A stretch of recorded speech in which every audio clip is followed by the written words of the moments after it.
तो घबराइए मत, हमारे देश में भीषण खून खराबा स्टार्ट होने वाला है। स्थिति यह आ जाएगी कि एक इंसान दूसरे इंसान के खून का प्यासा हो जाएगा।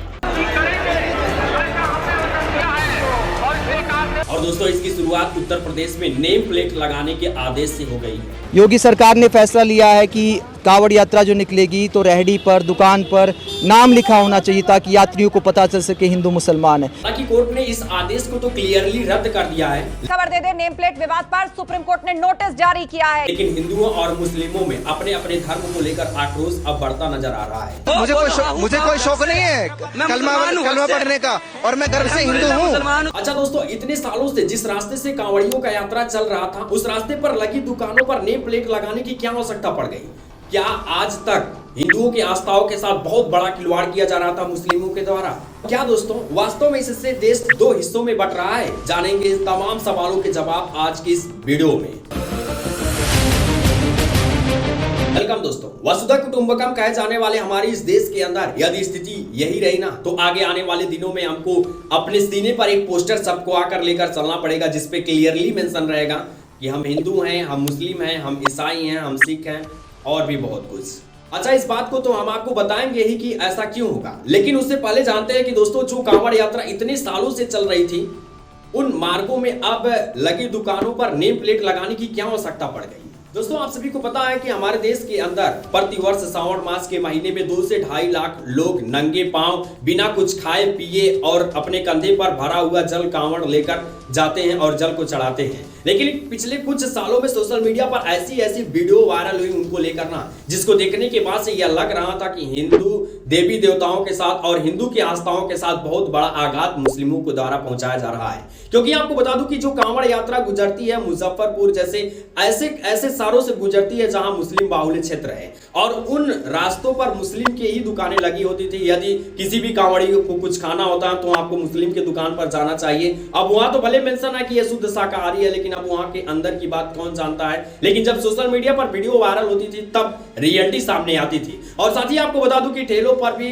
कुछ लोग ऐसे फल रख देते थे कि जिससे कोई झूठा करके फल को रख देता था और कुछ करके रख देता था। मतलब हिंदुओं के आस्थाओं के साथ बहुत बड़ा खिलवाड़ होता था। सोशल मीडिया पर जो वीडियो वायरल हो रही थी उनको देखने के बाद से यही साफ दिख रहा था। अब इन्हीं सब कारणों को दूर करने के लिए कांवड़ यात्रा के मार्ग में लगी सभी दुकानों पर उनके मालिकों का नाम लिखने के लिए फरमान जारी किया। दोस्तों, सरकार ने तो यह कहीं से भी नहीं कहा कि यह नियम केवल मुस्लिमों के लिए लागू किया जाएगा, बल्कि सरकार ने कहा कि यह नियम सबके लिए है। जो लोग भी कांवड़ियों को यात्रा करते वक्त रास्ते में दुकान लगा रहे हैं, उनको अपना नाम क्लियरली मेंशन करना होगा, ताकि कांवड़ियों उसको अच्छी तरीके से पढ़ सकें और जान सकें कि ये किनका दुकान है, किस धर्म से ये रिलेटेड करते हैं। यदि उनको वहां पर कुछ लेना रहेगा तो वो ले सकते हैं, यदि नहीं लेना रहेगा तो वो नहीं लेंगे।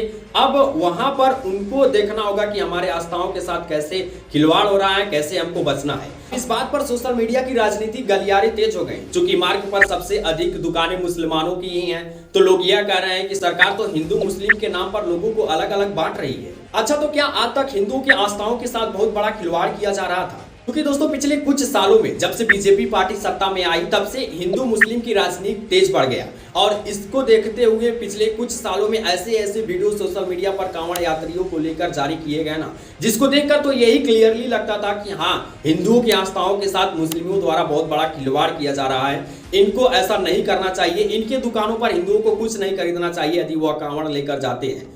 अब वह बिना कुछ खाए नंगे पांव इतना आस्था के साथ, इतना मेहनत के साथ, इतना लगन के साथ जाते हैं, और ये लोग उनके धर्म को खराब करने पर लगे हैं, खिलवाड़ कर रहे हैं उनके धर्म के साथ। इन सभी को देखते हुए सरकार ने ऐसा फरमान जारी किया। क्योंकि दोस्तों, ऐसा तो बात है नहीं कि हर मुस्लिम अपने धर्म को लेकर लड़ता रहता है, वो दूसरे के धर्म को बढ़ावा हुआ नहीं देखता है। लेकिन वो कहावत आपने सुनी होगी कि एक मछली पूरे तालाब को गंदा कर देती है ना, तो मुस्लिम समुदाय में भी कुछ ऐसे ही लोग हैं जो पूरे मुस्लिम समुदाय को गंदा कर रहे हैं, और झेलना अब सबको पड़ रहा है। कि जो मुस्लिम भाई लोग इतने सालों से उस रोड पर दुकान लगा रहे थे, उनकी अच्छी खासी बिक्री हो रही थी, उनका घर परिवार गृहस्थ उसी दुकान से चल रहा था। लेकिन अब नेम प्लेट लगने के बाद से अंदर अलग सी भावना स्टार्ट हो गई। लोग वहां पर कुछ खरीद ही नहीं रहे हैं, जिससे उनके धंधे में बहुत ज्यादा डाउनफॉल देखने को मिल रहा है। अब दोस्तों, इस निर्णय को लेकर देश दो भागों में बढ़ गया है। कोई यह कह रहा है कि आज तक इसकी कोई आवश्यकता नहीं पड़ी, लेकिन आज क्या आवश्यकता पड़ गई, यह सब राजनीति है।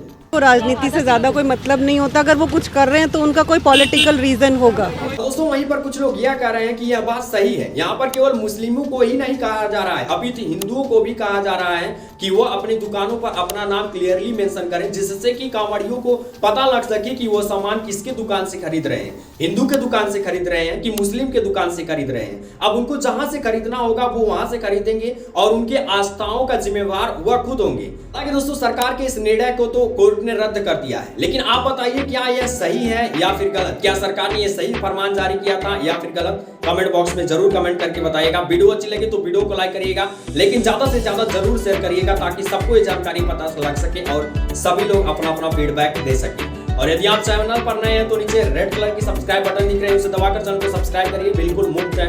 मिलते किसी अन्य वीडियो में अनट्रेंडिंग टॉपिक के साथ, तब तक के लिए tata take care, goodbye, जय भारत, जय श्री।